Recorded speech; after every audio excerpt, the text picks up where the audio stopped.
Ya vimos en el video de la semana anterior temas muy puntuales, precisos, concisos e información clara.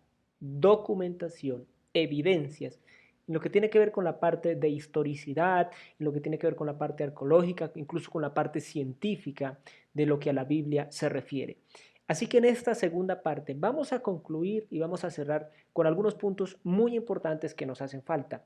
Así que si tú ya viste el primer video, pasa a este y vas a completar toda la idea y tener toda la información suficiente. Si no lo has visto, vete ya mismo a mi canal de YouTube, El Mensaje a la Odisea, revisa el video parte 1 y luego continúa con esta parte 2 para que puedas tener la visión global, la visión holística, por así decirlo, y puedas tener la información y ya dejar de andar cavilando, dejar de andar pensando, andar soñando, andar creyendo cosas sin evidencia, sin fundamento, y tener la base para avanzar adelante con conocimiento certero y preciso, porque esa es una de las metas de este canal y de este servidor, es traer información fidedigna, información confiable, información soportada, documentada, experimentada para todos ustedes, por lo cual no es un canal de conspiración, no es un canal de información simplemente porque sí, sino es un canal de información fidedigna, siempre con la visión y el experticio para poder traer información clara, precisa y concisa para todos ustedes. Gracias a quienes se suscriben, gracias a quienes comparten,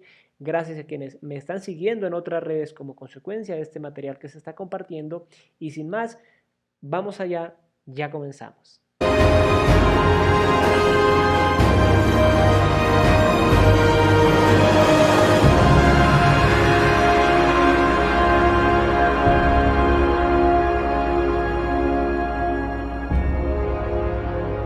Ahora para el punto quinto nos trasladamos acá para ver en línea la Biblia y vamos a estar en la Reina Valera viendo tres citas científicas que vinieron a ser comprobadas solo hace unos siglos y que están escritos desde hace más de 2000 años en la Biblia. La primera cita de ellas es Job 28, versículo 5, y nos dice lo siguiente: de la tierra nace el pan, y debajo de ella está como convertida en fuego. La Nueva Traducción Viviente dice: en la superficie de la tierra se cultivan alimentos, pero muy abajo la tierra está derretida como por fuego. Nos estaba hablando de las capas de la tierra, de las cortezas de la tierra y del contenido de magma, el contenido volcánico del núcleo de la tierra. Todo esto es realmente interesante porque en ese tiempo y aún muchos siglos después eso venía siendo un misterio para la humanidad. Pero la Biblia claramente lo narra acá en esta cita. Aunque vuelvo y aclaro, la Biblia ni es un libro histórico, ni es un libro científico, ni es un libro arqueológico. Simplemente que dentro de su narrativa es necesario que esto, por la voluntad de Dios y su sabiduría, estuviera escrito. Otra cita que vamos a encontrar es Eclesiastés capítulo 1, versículo 7. Y nos habla acá: los ríos todos van al mar y el mar no se llena. Al lugar de donde los ríos vinieron, allí vuelven para correr de nuevo. Esto sí es realmente interesante, esta cita, porque nos habla del ciclo del agua. El ciclo del agua que hoy en día conocemos y estudiamos en las escuelas. Que los ríos, o sea, que la lluvia va a las montañas, llueve sobre la tierra, esa agua, una parte ya se evapora, pero la mayoría va por los afluentes a los ríos y llegan al mar. En el mar se evapora por el sol y luego vuelve, se forman las nubes y vuelve, llueve, y es el ciclo continuo y perfecto del agua. Eso hasta el siglo XVII era un misterio. Hasta el siglo XVII todo el mundo decía: bueno, ¿cómo es esto posible? Si yo tengo agua en un recipiente, yo lo vacío y llega un momento en que se acaba. ¿Cómo es posible que los ríos corran y corran y realmente nunca se acabe esa agua? Y ahí se cumple el ciclo del agua. Esta cita se podría decir que, aunque no es la Biblia un libro científico, esta cita es 100% científica. Y estamos hablando que fue escrita hace aproximadamente 2800 años en el pasado, cuando no había ni siquiera la posibilidad científica humana de poder entender este misterio. Otra cita es Job 26, versículo 7, y dice: Él extiende el norte sobre vacío, cuelga la tierra sobre nada. Sobre el espacio vacío extiende el norte, y la ciencia ha llegado a la conclusión de que hacia el norte, en el espacio, existe espacio vacío. Y otras culturas, otras tradiciones, como incluso la India, decían que era un elefante el que sostenía básicamente la tierra. Algunos otros decían de columnas, de bases, de fundamentos, y la Biblia, como ya dije, hace aproximadamente 3000 años, porque Job es uno de los libros que se entienden más antiguos escritos, narra de que él cuelga la tierra sobre nada. ¿Cómo es posible que una persona como tú, como yo, sin nada de tecnología, en el campo, sin conexión a internet, sin luz, sin nada de lo que hoy en día tenemos, sin un teléfono, sin una computadora, absolutamente nada, en un valle, pueda saber y entender que la tierra está colgada sobre nada? O sea, que no hay algo que la sostenga, que no hay una base, algo físico, una columna, algo que la sostenga, no sé si me doy a entender. Puede decir este hombre, Job, si no fuera por revelación del Espíritu Santo. Eso realmente es algo que a mí me asombra sobremanera. Hay muchas otras citas que podemos encontrar. Tú puedes ir a Google, a tu navegador, a tu celular y colocar citas científicas de la Biblia o datos científicos incluidos en la Biblia y te van a aparecer muchos más. Pero quiero simplemente traer esto como evidencia. Ahora vamos a ver como punto número 6 la parte que la Biblia trata temas médicos. Aunque vuelvo y digo, la Biblia no es un libro de medicina, no es un libro médico, no es un libro científico, pero tiene contenido médico en sus páginas. La primera cita vamos a ir a Proverbios 17:22. Y dice, el corazón alegre constituye buen remedio, mas el espíritu triste seca los huesos. Nueva traducción viviente, el corazón alegre es una buena medicina, pero el espíritu quebrantado consume las fuerzas. Y hoy en día, hasta hace realmente poco tiempo, la ciencia ha concluido que cuando una persona está en tristeza, está en angustia, en amargura, en esa ansiedad, siempre como consecuencia en breve periodo de tiempo aparecen enfermedades. Y entre más la persona esté en esa angustia, en ese espíritu triste, en ese corazón triste, la enfermedad va a llegar con más agresividad hasta el punto de quitar la vida. Enfermedades del sistema inmune, enfermedades realmente degenerativas. Como consecuencia de un espíritu triste, de un corazón afligido en permanencia, en el tiempo. Y eso hace tiempo se entendía que podía ser hechicería, brujería, comer algo, beber algo. Y nadie se atrevía siquiera a pensar que eso era por parte de la mente, por parte del corazón, de las emociones. Y hoy en día cada vez la ciencia lo confirma más, que cuando una persona vive en angustia continua, realmente su vida se reduce de manera dramática. Proverbios 15:13, otra cita, que básicamente reconfirma lo que ya acabamos de leer. El corazón alegre hermosea el rostro, mas por el dolor del corazón el espíritu se abate. Cuando una persona está triste, se nota en el rostro, en su mirada. Incluso las personas que sufren o se enfrentan a situaciones realmente aterradoras con la mirada de las 1000 yardas o de las 1000 millas que llaman algunos, se ve en sus ojos, en su rostro, lo que hay en su corazón, lo que su corazón ha vivido. Y vuelve y habla del corazón. Y aquí hay algo interesante que es el estrés, que hoy en día ha tomado muchísima relevancia en la ciencia. Incluso yo lo padecí en tiempos pasados. Que cuando hay estrés en el cuerpo, en la mente, en las emociones, porque hay miedo, por ejemplo, debes dinero, o alguien te va persiguiendo, o alguien te está buscando para cosas malas, tu corazón se angustia y eso aflige tu cuerpo, te trae calambres, te trae espasmos, dolores musculares a la altura del corazón, ansiedad, depresión y una cantidad de cosas, solamente por el corazón. Y ahí entendemos que el centro de la vida es el corazón. El centro de la existencia humana es su corazón, el corazón del hombre, tu corazón. de acuerdo a cómo esté tu corazón, de ahí parte gran parte de tu vida. Otra cita es Proverbios 4:23, en concordancia con lo anterior. Sobre toda cosa guardada, guarda tu corazón, porque de él mana la vida. ¿Quién pudiera pensar esto? Que de nuestro corazón mana la vida, pero no solo la vida física, sino la vida emocional.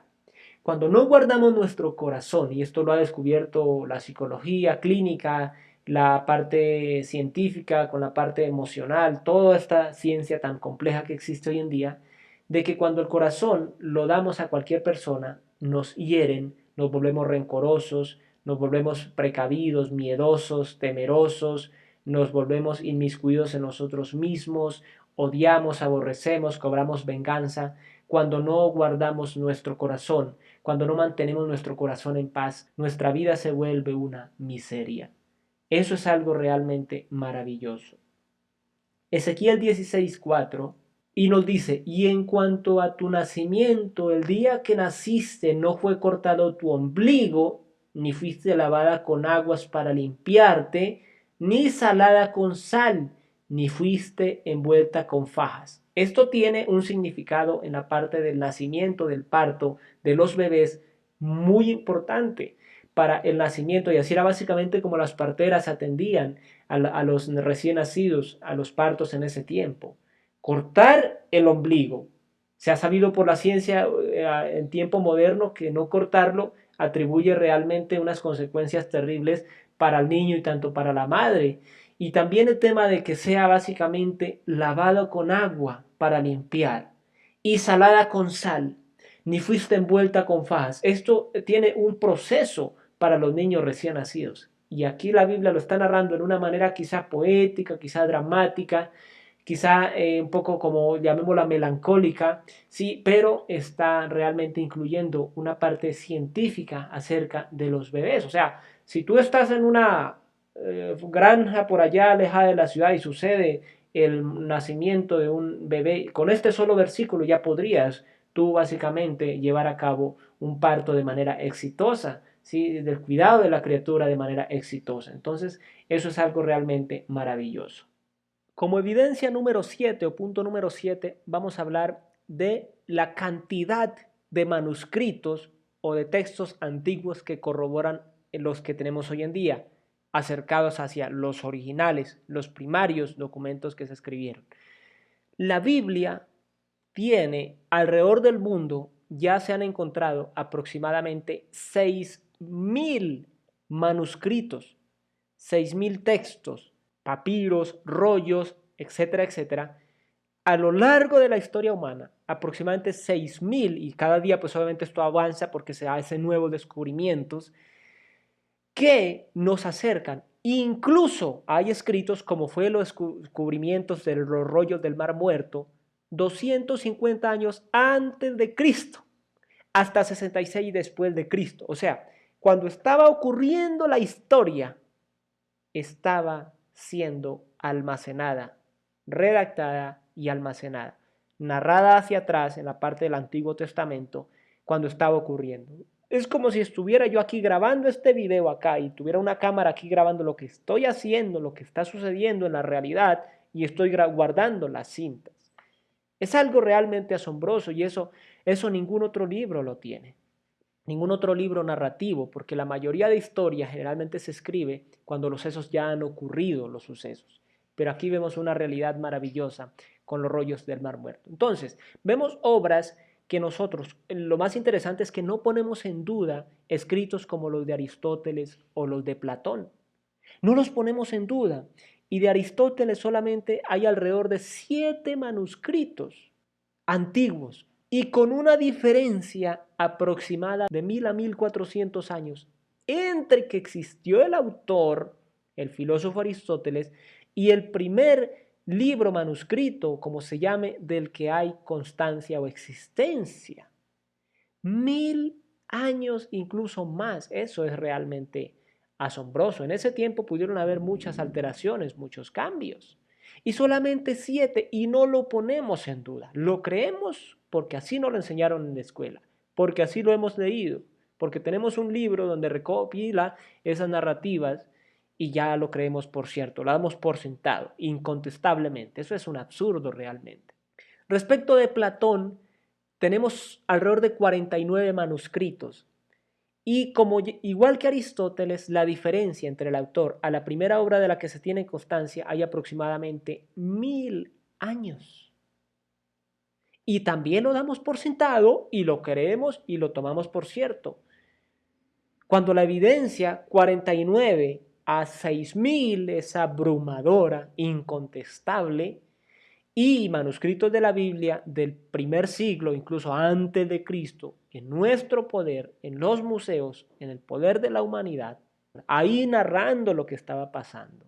Y creemos más en libros de otras personas que no tienen ningún fundamento tan grande. Comparamos una arena con una montaña, un grano de arena con una montaña, y lo creemos sin chistar. Los Annals de Tácito, que también fue un historiador reconocido, solamente se tienen aproximadamente 20 copias que se han encontrado, que son las más antiguas, y referente a su original también están espaciados por aproximadamente 1000 años. Y se toman como datos históricos, como datos de relevancia. No estoy diciendo que no lo sean. Es que no podemos tomar un grano de arena y decir que el grano de arena sí es cierto y una montaña no es cierta, que tiene millones y millones de granos de arena. Eso realmente es un error de entendimiento y de razonamiento. Como penúltimo punto, punto 8, hablemos de la capacidad testimonial de transformación.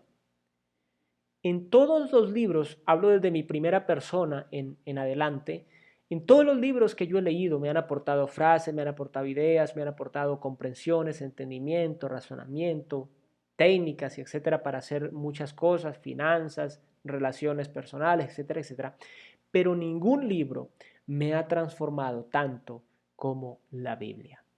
Ningún libro. Y eso que he leído también libros de religiones, como el Corán, también lo he leído. Libros de la parte de la masonería, Morales y Dogma, del rito escocés del grado 33 de la masonería y otros por el estilo, el manual del perfecto ateo, toda esta parte. Pero ningún libro realmente me impactó y me transformó de manera tan sobrenatural como la Biblia. Entonces, yo me uno a millones y millones de testimonios a lo largo de la existencia humana de transformación por causa de la Biblia. En la Biblia se han inspirado miles de autores se han inspirado, así sea en partes o relatos de la Biblia. Acabamos de nombrar a J.R. Tolkien y El Señor de los Anillos. Está inspirado en la Biblia. Shakespeare está inspirado en la Biblia. Y autores hoy en día de motivación, de finanzas, de tecnología, están basados, así sea en un versículo de la Biblia. Y eso es incontestable. Eso realmente es asombroso y ningún otro libro, humanamente hablando o meramente humano, sería capaz de lograrlo. Y esas transformaciones han sido personas al borde de la muerte, en hospitales, personas en las cárceles, en las guerras, en las drogas, en los vicios, etcétera, etcétera, etcétera. Transformaciones reales y trascendentales en el tiempo y más allá de la persona, en su entorno, en su familia, en su sociedad. Ha inspirado a grandes líderes que han transformado la historia humana, desde libertadores de esclavos hasta médicos, amas de casa, bomberos, defensores de los derechos humanos, etcétera, etcétera, etcétera. Y como noveno y último punto, hablemos de las evidencias de inspiración divina. No hay ningún otro libro sobre la tierra que reclame ser inspirado por Dios. Muchos de ellos hablan de que fue transmitido a través de un hombre por un ángel, por una presencia, etcétera, etcétera, pero ninguno reclama para sí la autoría de Dios mismo, la inspiración de Dios mismo. Ya hablamos en el punto anterior de los testimonios. Han habido liberaciones de posesiones espirituales demoníacas, han habido sanidades, han habido milagros sobrenaturales. Incluso en mi área donde yo vivo, escucho esporádicamente testimonios de personas por nombrar la Biblia, por hablar un versículo de la Biblia, cómo transforman su realidad de manera tangente, de manera real. Y a lo largo y ancho de la historia humana son millones y millones de testimonios de transformaciones, liberaciones, sanidades, milagros, por citar la Biblia de manera correcta y de manera precisa. La inerrancia es una segunda evidencia de inspiración divina. Lo que ya decía, 1500 años de escritura por más de 40 autores y vas a analizar de Génesis a Apocalipsis y no encuentras errores que tú puedas decir aquí se equivocaron, esto está incorrecto, esto está de una u otra manera. No. Si encuentras un error es porque no estás entendiendo el texto, lo estás entendiendo un texto que es poético, lo estás viendo con mente histórica, o un texto que es histórico, lo estás viendo con mente poética o profética, o no estás entendiendo el contexto de la narrativa. Está sacando un texto de contexto. Yo he encontrado errores en la historia bíblica, pero cuando voy a la comprensión y mi mente es renovada en ese entendimiento, voy y me doy cuenta que el del error era yo, no la escritura misma. Segunda de Pedro 1:21 dice lo siguiente: porque nunca la profecía fue traída por voluntad humana, sino que los santos hombres de Dios hablaron siendo inspirados por el Espíritu Santo. Ahí nos está reclamando que nunca, y cuando dice nunca es nunca, en ningún lugar, en ningún momento, en ninguna situación, la profecía, la escritura bíblica fue traída por inspiración meramente humana o emocionalmente humana, sino fue por el Espíritu Santo, inspirada a través de los seres humanos que la escribieron. Ahora, cuando vamos al cumplimiento, que es algo que es incontestable académicamente hablando, espiritualmente hablando, es el cumplimiento profético con siglos de diferencia. Y acá podemos ir a Daniel capítulo 9, que es la profecía de las 70 semanas, de las semanas, que nos narra Daniel en el momento en que él está narrando la existencia humana 400 años hacia el futuro, incluso más de 400 años hacia el futuro. Porque está narrando lo que sucedería después. Él estaba en Babilonia, el pueblo de Israel estaba cautivo en Babilonia, y él está hablando de que luego vendrá la reconstrucción de Jerusalén y del templo. Luego vendrá casi 400 años después lo que vendría siendo el nacimiento de Cristo Jesús.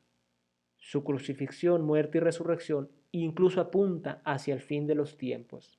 Es algo realmente maravilloso. Eso no se puede ver humanamente hablando, como ya dije al principio. Los hombres hoy en día dan citas de que va a suceder algo en 5, en 10 años y ni siquiera sucede algo similar a lo que ellos dicen. Jeremías, la profecía de los 70 años de desolación para la tierra de Israel durante el cautiverio se cumplieron a cabalidad hasta el decreto de Ciro, y eso también se ha hablado en otros videos anteriormente en este canal. Y ahora quiero que me acompañen a esta profecía realmente impactante, si todavía tienes dudas de que las profecías se cumplieron. Isaías fue un profeta que vivió aproximadamente 600, 700 años antes de Cristo y está narrando, está profetizando algo realmente espectacular. Vamos a Isaías capítulo 53, versículo 3 al 10 y nos dice lo siguiente: despreciado y desechado entre los hombres, varón de dolores, experimentado en quebranto, y como que escondimos de él el rostro. Fue menospreciado y no lo estimamos. Ciertamente llevó él nuestras enfermedades y sufrió nuestros dolores. Y nosotros le tuvimos por azotado, por herido de Dios y abatido. Mas él herido fue por nuestras rebeliones, molido por nuestros pecados. El castigo de nuestra paz fue sobre él, y por su llaga fuimos nosotros curados.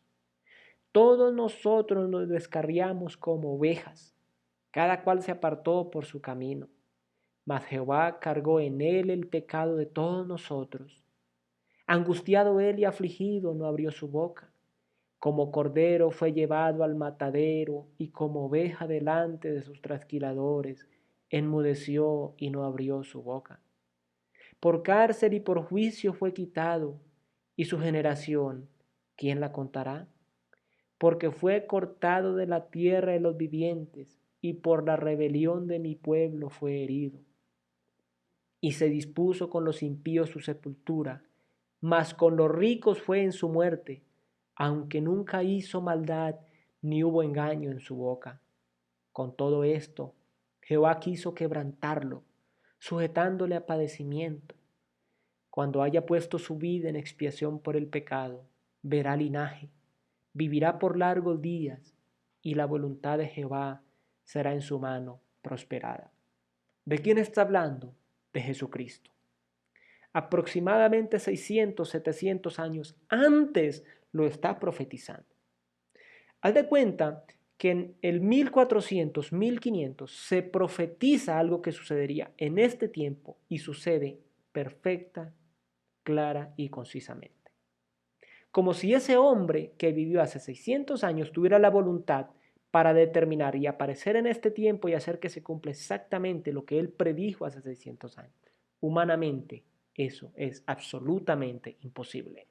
Y narra exactamente todo lo que sucedió con Jesucristo. Como oveja fue llevado al matadero, así fue Jesucristo.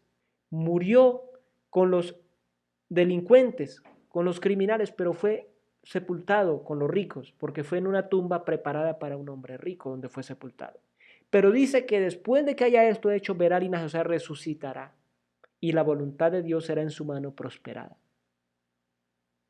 Es algo realmente maravilloso. Este pasaje es un pasaje muy amplio, muy profundo, realmente narra todo lo que fue la vida de Jesucristo y daría para hablar horas y horas. Pero lo que yo quiero mostrarte es que la Biblia es el único libro que tiene profecías, que no se cumplió un 10%, un 20, un 30, un 50, un 70, un 90%, no, se han cumplido un 100%. Y esa es la garantía de que lo que está profetizado para el tiempo del fin se cumplirá a cabalidad como el libro de Apocalipsis lo narra. Entonces, la exactitud de sus hechos históricos es algo que ya hablamos, pero que también hace caso a lo que vendría siendo la evidencia de inspiración divina. Porque ya vuelvo y digo, lo que la Biblia narra en el tiempo en que narra, la persona que nombra, los lugares que nombra, las situaciones que nombra, se cumplieron en la realidad. La conclusión de todo es esto. No habrá dato, evidencia, prueba que te convenza de lo contrario si tú has determinado simplemente rechazarlo. Pero la evidencia incontestable está. De ti depende creer lo que la Biblia dice o no creer. Pero ya no creerás, no por evidencia, porque así lo has determinado en tu obstinado corazón, para tu propia y lamentable desgracia y perdición. Gracias a todos quienes me acompañaron. Espero este material les sea de ayuda. Gracias por compartirlo, comentar, suscribirse a este canal que me ayuda mucho. Y nos vemos Dios mediante en un siguiente video. Dios nos ha bendecido a quienes creemos en Jesucristo. Éxitos para todos. Adiós.